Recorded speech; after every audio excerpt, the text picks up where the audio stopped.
তোর সাথে আজ এখন আমার এই মুহূর্ত থেকে ব্রেকআপ। তুই আর কখনো আমার চোখের সামনে আসবি না। কি করলাম আমি? শালা কি করছিস জানিস না? সরি শ্রেয়া, মাফ করে দে প্লিজ। রাখ তোর সরি। শালা অন্য মেয়ের দিকে ভ্যাবলার মতো তাকায় থাকিস। ওদের কাছে যা, আমি তোর কেউ না এখন থেকে। এই যে কান ধরছি, আর কখনো এমনটা করবো না। এই যে কান ধরে উঠবোস করছি, আর কখনো এমন করবো না, কখনো না। ওই শ্রেয়া, সবাই দেখছে তো? কে দেখে দেখুক, তাতে আমার কি? আর তোকে তো আমি চিনিই না। এই, সবার সামনে কি আমার প্রেস্টিজের 13টা বাজাবে নাকি?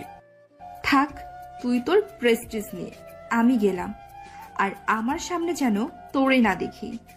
কি মেয়ে বাবা, অন্য একটা মেয়ের দিকে তাকিয়েছিলাম বলে এমন করবে? সরি বলছি, তাও কাজ হচ্ছে না। মহারানীর রাগ তুঙ্গে উঠেছে। এই অবস্থায় মাথায় বরফ ঢেলে দিলেও কিচ্ছু লাভ হবে না। তার চেয়ে বরং কালকে ট্রাই করব। এই যা, এত কিছু হয়ে গেল, এখনো পরিচয়টাই বাকি। আমি মৃণাল, আর একটা ছোটখাটো জব করি। আর একটু আগে যে মেয়েটা আমার গালে দুটা আদর বসিয়ে চলে গেল, তার নাম হচ্ছে শ্রেয়া। প্রচন্ড রাগী একটা মেয়ে। আর আমি হচ্ছি ওর ইয়ে। কি ভাই, ইয়েটা বুঝলেন না? ওটা মানে আমি ওর লাভার। নিশ্চয়ই ওর বুঝেছে। আসলে শ্রেয়া আমাকে অনেকগুলোই ভালোবাসে, অনেক। তাই অন্য মেয়ের দিকে তাকাইছিলাম বলে দেখলেনি তো। আচ্ছা, এখন বাসায় যাই, কাল আবার যা হওয়ার হবে। তারপরের দিন। শ্রেয়া, ওই শ্রেয়া। হ্যালো মিস্টার, আপনি কে? আপনাকে তো ঠিক চিনলাম না। আমার সামনে থেকে সরুন, আমার ক্লাসের দেরি হয়ে যাচ্ছে। এই, তুমি সব কি বলছো? আমাকে চেনো না মানে?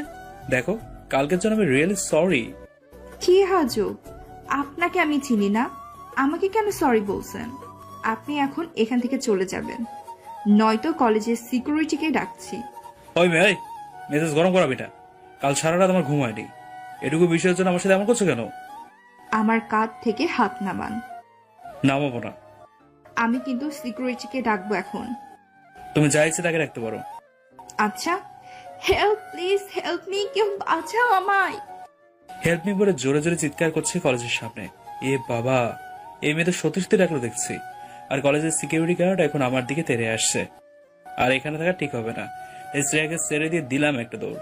উফ বাবা, জোর বাঁচাবাজি গেলাম। যদি ধরতে পারতো না, জানি না জানি আমাকে কি কি করতো। আমাকে দৌড়ানি খাওয়াইছো তাই না? হ্যাঁ, ওকে, আমিও মজা দেখাবো তোমায়। এরপর বাসায় খোরাতে খোরাতে গেলাম। দৌড়াতে গিয়ে একবার পড়ে গেছিলাম, তাই ব্যথা পাইছি। রাত 11:36 বাজে। শ্রেয়ার ফোনটা অফ। কি করব কিচ্ছু বুঝতেছি না। পেয়েছি, এখন ওর বাসা যাব, যা আবার হোক গিয়ে। আর যেতেও বেশিক্ষণ লাগে না। তাই ওর বাড়ির প্রাচীর টপকে অনেক অনেক অনেকগুলো কষ্টে ওর রুমের ভিতরে প্রবেশ করলাম। আর শ্রেয়াকে দেখছি বিছানার উপর উপর হয়ে শুয়ে মোবাইলে আমার পিকগুলো দেখছে। এই যে, কি দেখো? কই কি দেখি? কিছু না তো। যখন আমাকে দেখলো, তুমি এত রাত্রে আমার ঘরে? হুম, আমি এত রাতে তোমার ঘরে? কেন এখানে আসছো? তোমার জন্য। হুই প্লিজ, তুমি এখান থেকে চলে যাও। বাবা এখনো জেগে আছে। তোমার বাবা জেগে আছে, তাতে আমার কি হয়েছে? ও এক পা করে পিছাচ্ছে, আর আমি এক পা করে ওর কাছে এগিয়ে যাচ্ছি। মৃণাল প্লিজ, আবার কাছে আসবা না তুমি। আমি তো যাবোই, কারণ তুমি আমাকে অনেকগুলো কষ্ট দিছো। দেখো, বাবা যদি দেখে ফেলে কেলেঙ্কারি হয়ে যাবে। প্লিজ তুমি চলে যাও। কেলেঙ্কারি হলে তোমার হবে, তাতে আমার কি? তুমি নাকি আমাকে চেনোই না, আর কলেজে এমন ভাবে দৌড়ানি খাওয়াইছো, তার সত্য আমি নিয়েই ছাড়বো। শ্রেয়া, কার সাথে কথা বলছিস? এই খাইছে রে, এবার মনে হয় আমি। না বাবা, ঘরে কেউ নেই। নেই তো, আমি একা। আমি জানি কেউ তো আছেই। ঘরের দরজা খোল, আমি দেখব। বাবা সত্যি বলছি, কেউ নেই। দরজা খুলবি না দরজা ভেঙে ফেলবো? কুত্তা বিলাই হনুমান, তোকে আমার ঘরে আসতে হবে? আর কোথাও জায়গা পেলি না? এখন ঠেলা সামলা।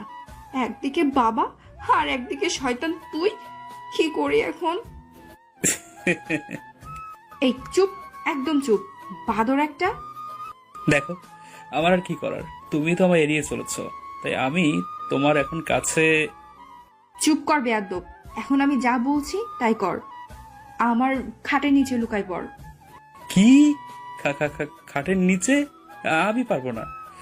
আর একটা বার যদি না বলিস তোরে।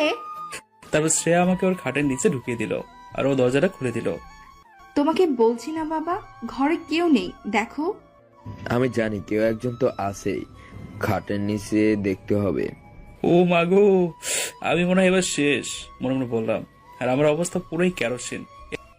বাবা খাটের নিচে কেউ নেই তো। চুপ, আমি দেখলে কোনো সমস্যা? এরপর শ্রেয়ার বাবা খাটের নিচে লাইটটা মেরে যেই আমাকে দেখেছে, সেই আমি করে জোরে চিৎকার দিছি। এই ছেলে, চিৎকার থামাও আর খাটের নিচ থেকে বেরিয়ে এসো। হায় ঈশ্বর, আমাকে রক্ষা করো। তারপর খাটের নিচ থেকে বেরিয়ে আসলাম।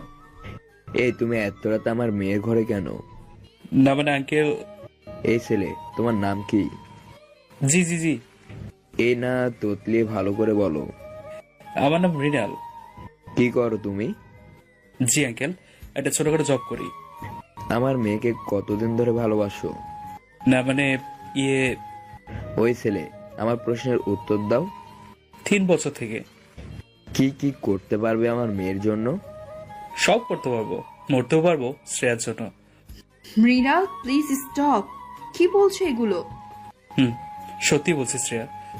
বাবা দেখো, আমার মেয়েকে কখনো দুঃখ পেতে দিইনি, আর আমি চাই তুমি ওকে কখনো দুঃখ দিবে না। ওর বাবার কথা শুনে আমি তো পুরো স্তব্ধ হয়ে গেছি। তার মানে আর কোনো সমস্যা নেই, শ্রেয়ার বাবাও রাজি।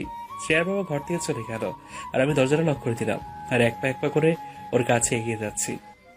মৃণাল, আর এক পাও আমার কাছে এগোবে না, না হলে ভালো হবে না কিন্তু। নইলে কি? নইলে কি? কাকে রাখবে তবে? তোমার বাবাকে? আরে উনি তো আমাকে বললো। আসলে শ্রেয়া তোমার বাবার মতো বাবাই হয় না, ভাবছি ঘর জামাই থেকে যাব। ওই কুত্তা, আর এক পাও এগোবি না। কুত্তারা কথা বোঝে না। মৃণাল প্লিজ। কে শোনে কার কথা? ও একদম দেয়ালে মিশে গেছে আর আমি এক হাত ওর ঘাড়ের ওপর দিয়ে আর এক হাত ওর কোমরে দিয়ে রাখছি। এই পাজি, আগে জানলে তোমার সাথে রিলেশনই করতাম না, ছাড়ো বলছি। সারার জন্য ধরছি নাকি? আমাকে এভাবে কষ্ট দিচ্ছে, সেটার কি হবে? দেখো মৃণাল, আমি সরি, এমন করাটা ঠিক হয়নি, আমায় ছেড়ে দাও। পুরোটা শেষ করতে না করতেই ওর ঠোঁট আমার ঠোঁট বসিয়ে দিয়েছি। পুরো 1 মিনিট পর ছেড়ে দিয়েছি। আর যখন ছেড়েছি, শ্রেয়া আমাকে ধাক্কা দিয়ে ওর বিছানায় ফেলে দিয়েছে আর গায়ে যতগুলো শক্তি আছে তা দিয়ে আমাকে ইচ্ছে মতো কিল ঘুষি মারছে। আর বালিশ দিয়ে মারতে মারতে বালিশের তুলো বের করে ফেলেছে। এই শ্রেয়া, আমার ভুল হয়ে গেছে, আমাকে আর কিল ঘুষি মেরো না, নইলে মরেই যাব। শয়তান তুই, আমার ঠোঁটে তোরে আজ মেরেই ফেলবো।